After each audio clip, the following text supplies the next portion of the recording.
નમસ્કાર મિત્રો, સ્વાગત છે ફરીથી એક નવા વિડીયોમાં। તો મિત્રો, આજે આપણે ગુજરાતની બે એવી એક ઐતિહાસિક જગ્યાની મુલાકાત લઈશું જે સમગ્ર વિશ્વમાં પોતાની અનોખી કલા અને ભવ્ય સ્થાપત્ય માટે જાણીતી છે।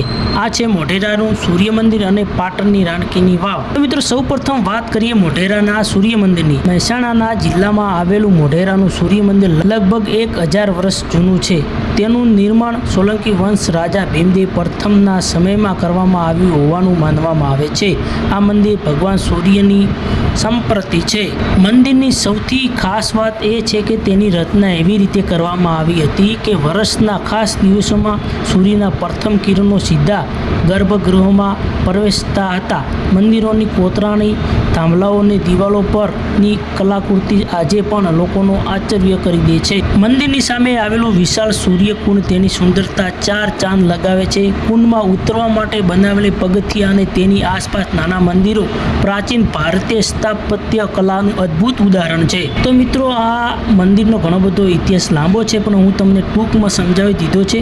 તો હવે આપણે વાત કરીએ પાટણની જે રાણકી વાવ છે તેના વિશે। પાટણમાં આવેલી રાણકી વાવ માત્ર પાણી સંગ્રહ કરવાની જગ્યા નહોતી, પરંતુ તે એક અદ્ભુત કલા અને સ્થાપત્યનો ખજાનો છે।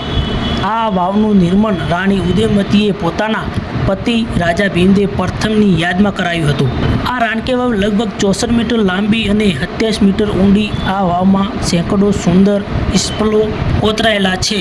ભગવાન વિષ્ણુ, વિવિધ અવતારો, દેવી દેવતાઓ અને પ્રાચીન ભારતીય જીવનના અનેક દ્રશ્યો અહીં જોવા મળે છે। વર્ષ 2014માં યુનેસ્કોએ રાણકી વાવને વર્લ્ડ હેરિટેજ તરીકે જાહેર કરી હતી।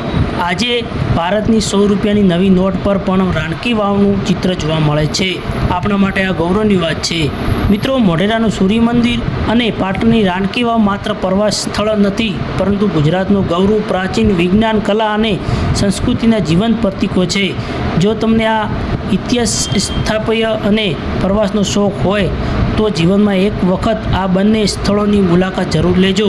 તો મિત્રો, બસ વિડીયોમાં આટલું જ। વિડીયો પસંદ આવ્યો હોય તો વિડીયોને લાઇક કરો, તમારા મિત્રોને શેર કરો અને આવી જ રસપ્રદ માહિતી માટે અમારી આ ચેનલને સબસ્ક્રાઈબ કરવાનું ભૂલશો નહીં। તો બસ વિડીયોમાં આટલું જ। ફરી મળીશું નવા વિડીયો સાથે। ધન્યવાદ।